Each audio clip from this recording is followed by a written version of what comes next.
DD Tamil நேயர்களுக்கு அன்பு வணக்கம். நாம் இன்றைய பதிவில் ஆலமரம் பற்றிய சில ஆயுர்வேத மருத்துவ குறிப்புகளை தெரிஞ்சுக்கலாம். ஆலமரம் அப்படின்னாலே நம்ம எல்லாருக்கும் நினைவு வருவது அதனுடைய மிகப்பெரிய தோற்றமும் அழகான நிழல் தருகின்ற அமைப்பு தான். இது பண்டைய காலத்திலிருந்தே நம்மளுடைய ஒரு சாக்ரெட் ட்ரீ, அதாவது கடவுளுக்கு உகந்த மரமாக நம்ம பாதுகாத்து வருகிறோம். சரி, இதை மருத்துவ பயன்களோடு ஒப்பிடலாம்.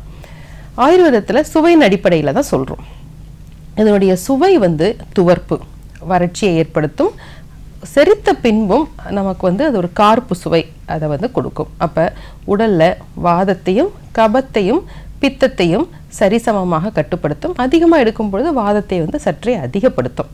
சரி, இதை எந்தெந்த எப்படி பயன்படுத்துகிறோம் அப்படின்னா, இதனுடைய இலை கொழுந்து அதை பயன்படுத்துகிறோம் மருத்துவத்துக்கு.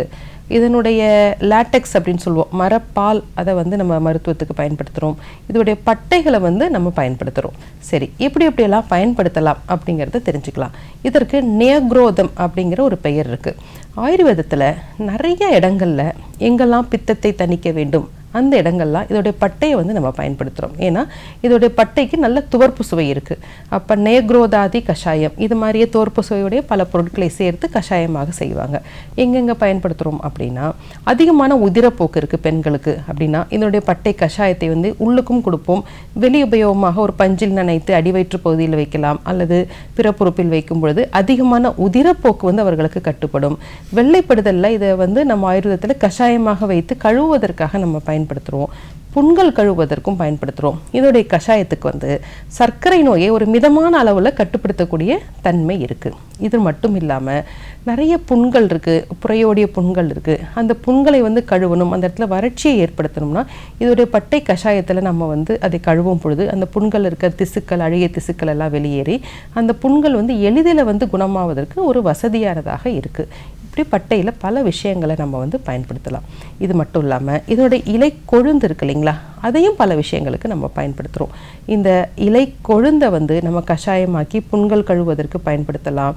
வயிற்று எரிச்சலுக்கு நம்ம பயன்படுத்தலாம். இதனுடைய மரப்பால் இருக்கு இல்லைங்களா, அந்த இலைகளை கிள்ளும் பொழுது ஒரு பால் போன்ற தன்மை வரும். அதை புண்களுக்கு டைரெக்டாக அப்ளை பண்ணும் பொழுது அந்த புண்கள் எளிதில் காய்வதற்கு அது வசதியாக இருக்குது. இது மட்டும் இல்லாமல் அந்த மரப்பால் அப்படிங்கிற லேட்டெக்ஸை சில இடங்களில் விந்தணுக்களை தூய்மை செய்வதற்காகவும் பயன்படுத்துகிறாங்க. இப்படி ஒவ்வொரு இடங்கள்லையும் ஒவ்வொரு மாதிரியான பயன்கள் இதற்கு இருக்குது. இப்படி ஒவ்வொரு நாளும் நம்முடைய அன்றாட வாழ்க்கையில் ஏதேனும் வயிற்று வலி இருந்தாலோ அல்லது உதிரப்போக்கு இருந்தாலோ இதை கஷாயமாக நம்ம உள்ளுக்கும் பயன்படுத்தலாம், வெளி உபயோகத்திற்கும் நம்ம பயன்படுத்தலாம். ஆயுர்வேதத்தில் பழைய புத்தகத்தில் என்ன சொல்லியிருக்காங்க அப்படின்னா, ஒரு குழந்தையின்மை சிகிச்சையில் அல்லது நல்ல குழந்தை கிடைக்கணும்னா இதோடைய இலை கொழுந்தையோ அல்லது அந்த ஸ்ப்ரவுட்டட் அப்படின்னு சொல்லுவோம், அதனுடைய தண்டு பகுதி, இளம் தண்டு பகுதியோ நம்ம அரைத்து அதை சாறு எடுத்து வலது மூக்கிலேயோ அல்லது இடது மூக்கிலேயோ நசியமாக செய்யும் பொழுது அந்த பிறக்கின்ற குழந்தை ரொம்ப சக்தி வாய்ந்ததாகவும் நல்ல குழந்தை பேற்றின்மைக்கு ஒரு சிகிச்சையாகவுமே இதை நமக்கு பயன்படுத்திட்டு இருக்காங்க. முக்கியமாக பல கஷாயங்களில் ஒரு அடிப்படை பொருளாக இருக்குது. நேக்ரோதாதி கஷாயத்தில் ஒரு அடிப்படை பொருளாக இருக்குது. சர்க்கரை கட்டுப்படுத்தக்கூடியதிலே இருக்குது. நவீன மருத்துவத்திலையும் இதை பல இடங்களில் ஆராய்ச்சிகளுக்கு பயன்படுத்தும் பொழுது சர்க்கரை நோயை மிதமான அளவில் கட்டுப்படுத்துகிறது.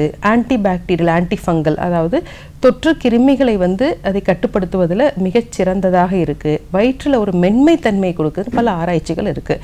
இப்படி ஒவ்வொரு நாளுமே நம்மை சுற்றி இருக்க மூலிகைகளை பற்றி நம்ம சரியாக தெரிந்து கொள்ளும் பொழுது அதை பல வகைகளில் நம்ம பயன்படுத்திக்க முடியும். இதற்கு மேலும் பல சிகிச்சைகளும் நம்ம இதில் பயன்படுத்தலாம். எடுத்துக்காட்டாக பார்த்தீங்கன்னா, இந்த இலை கொழுந்தை அதிகமான வயிற்றுப்போக்கு இருக்கும் பொழுது அதை கஞ்சியுடன் சேர்த்து பக்குவப்படுத்தி குடிக்கலாம்.